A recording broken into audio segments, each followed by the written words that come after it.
你天生科夫相啊，但是钞票呢就日日涨，有机会做富婆，就是没机会做人家的老婆。小姐啊，你还是积点阴德，不要再嫁了，省得多磕死一个老公。你相信我吧。我信，你已经是第72个对我这么说的相士。我的名字叫好可怜，虽然年轻漂亮又有钱，但却又是十里八乡敬而远之的黑寡妇。我的第一任丈夫是个电影明星，名字叫陶云燕。就在我们两个举行婚礼那天，意外发生了。对不起。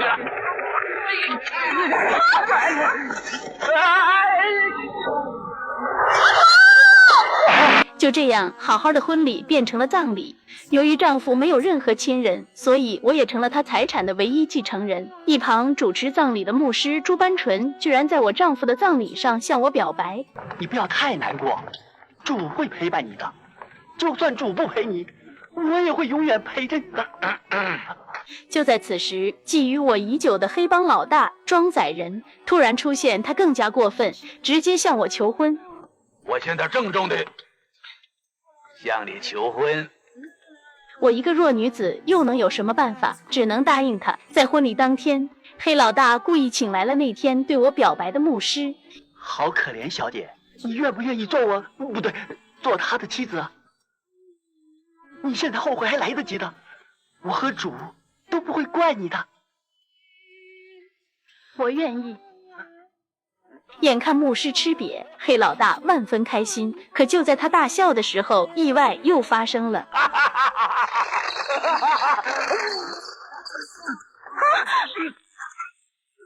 就这样，我又继承了黑老大的巨额家产，这可把牧师高兴坏了。他以为自己这次可以财色兼收。我和朱班纯的婚礼明显要比前2次顺利，很快就来到了入洞房这一步。可就在朱班纯换衣服的时候，意外还是发生了。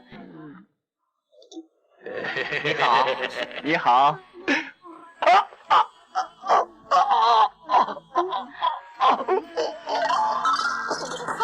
无奈之下，我只能把3个老公挂在墙上，估计以后也没人敢来娶我了。这天，我只想把自己打扮得漂亮点，黑老大却从相片上下来，要把我带下去陪他。幸亏其他2人及时发现阻止，并且告诉黑老大害死我的严重后果。第一，上帝不会放过你。哎，不是，如果他死了，谁来供奉我们？连元宝蜡烛都没得吃啊！这第二，我们这儿这么多孤魂野鬼的，如果他死了也下来，我们投胎的机会就又少了一个。这第三，如果他死了，我们的遗产全给政府没收了，到时候连房子也拆了，那我们的灵位摆在什么地方？那他不能死，岂止不能死啊，我们还要保佑他长命100岁。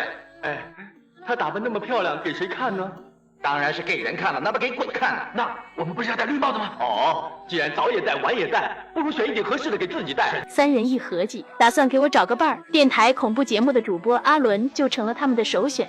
于是他们在阿伦下班后，给我们2个创造了一次偶遇。给我，一定要去啊！不见了，跑到哪去了？速去鬼屋。阿伦以为我住的别墅是鬼屋，进来探险。此时我恰好洗完澡，听见有奇怪的动静，就出来查看。我以为遇到了色狼，一棍子就敲了下去。第2天我才知道是我误会他了，他的身上居然写满了给我的情书。我不想害得他也挂在墙上，于是就拒绝了他。可阿伦就像受了打击一样，跟狗皮膏药一样，整天跟着我。见他这么有诚心，我只好给他一次约会的机会。可到了关键时刻，阿伦却紧张的语无伦次。你的头发好奇怪，好像那棵树一样。一旁的3个鬼老公也看不下去了。哇，真是好塞，不是塞，是土，不是土，是差劲儿。于是他们3个便联手帮助阿伦讨我欢心。就这样，在3人的助攻下，我答应了阿伦的追求。干什么？就这顶帽子，你喜不喜欢？喜欢，喜欢的不得了。你们认为怎么样？好，很好。那就好好的带着它，别让他掉了。次日，我和阿伦约好一起吃晚饭，可没想到阿伦却带了一个4咪咪的电灯泡。随后我便到厨房准备晚餐。3个鬼老公实在看不下去，就现身出来吓唬电灯泡。阿伦还以为是自己的朋友识趣，要给自己创造机会。就在此时，我的烛光晚餐也做好了。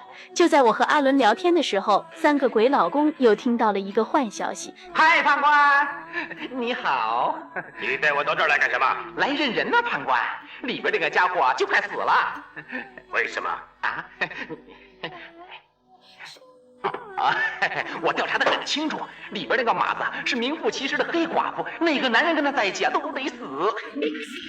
他们3个不想害死阿伦，于是赶紧现身，趁我不在的时候将阿伦吓晕。次日，我让管家给阿伦熬了参汤补肾，可阿伦见管家的脸色不对，就拿一旁的小猫咪来试药。小猫咪喝完参汤还是活蹦乱跳，阿伦才放下心来，将参汤一饮而尽。随后阿伦就到客厅来看电视。就在此时，管家急匆匆地跑来，告诉我小猫咪死了。一旁的阿伦还以为是刚刚小猫咪喝了他的参汤中了毒。随后阿伦便不由分说地对我说出了最恶毒的话：你这个害人精黑寡妇！可是管家的话还没有说完，只不过想出来告诉你，咪咪被车撞死了，干嘛找我出气？阿伦这样对我，让我十分的伤心。晚上我简单的吃了个小龙虾，留下一封遗书后就出来飙车。3个鬼老公看完我的遗书后非常害怕，就出来救我。就这样不知不觉中我就被送进了医院。恰好此时阿伦也来洗胃，真是不是冤家不聚头。你那个是什么病？来洗胃的，他说自己吃了毒药，从12指肠一直洗到大肠头，自找苦吃。哎，你那个又是什么病啊？喝醉酒开车，差点撞死。年纪轻轻的喝醉酒开车，一定是给小白脸骗了。此时的阿伦也意识到我根本没有给他下毒。就在阿伦要来向我道歉的时候，机灵鬼突然拦住了他的去路。你是不是爱上那个黑寡妇？好可怜了。你怎么知道？我是精灵鬼，又不是窝囊鬼。如果你要破他的杀气呢，那你就要听我的。那你想我怎么样？他怎么样？明天呢，你自己一个人坐船到鬼灵州，找到鬼王庙，打开鬼王关，扒开鬼王的嘴，把他嘴里那个鬼王珠拿出来吞下去，卡不死你呢，那你就成功了。卡死他？他卡死了，我就成功了。鬼都能听出机灵鬼这是想要害死阿伦，拿到投胎名额。可阿伦却傻乎乎的信了。与此同时，3个鬼老公发现判官带着牛头马面进了我的房间，3人为了保住他们的财产，上来与判官谈判。结果判官的目标是一旁的老中医，3人顺便提起了阿伦的事情。说语无伦呐，他的命比金刚钻还硬，你们死了几次他都不会死啊！那可怜跟他天生一对喽，2个刚好硬朋友。3人一听才放下心来，转身就开始计划让我和阿伦复合。但此时的阿伦已经去往了鬼灵州，3人只好来问阿伦的同事谭冠，谭冠才把阿伦被骗去鬼灵州的事情说出来。3人一听就知道他们是中了机灵鬼的诡计。明天就是7月14鬼节，鬼灵州肯定会群魔乱舞，阿伦根本没有活路，于是3人便附身在雨伞里，让谭冠带他们穿州过，省去营救阿伦。可谭冠就是嘴贱，在船上得罪了人。你说什么？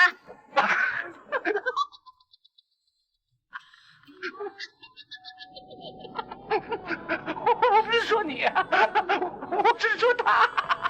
你这个死胖子，我刚刚死了丈夫，你敢吃我豆腐？姐，什么事啊？这小子吃我豆腐。雨伞也被丢进了大海。谭冠为了救回阿伦，还是硬着头皮去了鬼灵州。今晚恰好是7月14鬼节，无数妖魔鬼怪纷纷从棺材中爬出。他们见到阿伦，还以为他是个新鬼，于是就想带阿伦去鬼王的酒会上见见世面。阿伦一听可以见到鬼王，于是就跟上了大部队。另一边，正在寻找阿伦的谭冠搭了一辆奇怪的便车。我开车了，你坐稳点儿。哎，这是今年最新的跑车。给我绑安全带。随便你。原来这个女司机是鬼王的女儿。毫不知情的谭冠也来到了鬼王的舞会上，在这里他很快就见到了阿伦，并且把机灵鬼欺骗他的事情告诉了他。得知真相的2人就打算趁乱开溜。可没想到这里的房子和家具全都是纸糊的，一碰就破。众多鬼魂也发现了不对劲，床铺跟椅子都打得破，你们不是鬼。鬼王的女儿更是变了脸色。你们两个坏蛋骗我是不是？我要跟你们翻脸！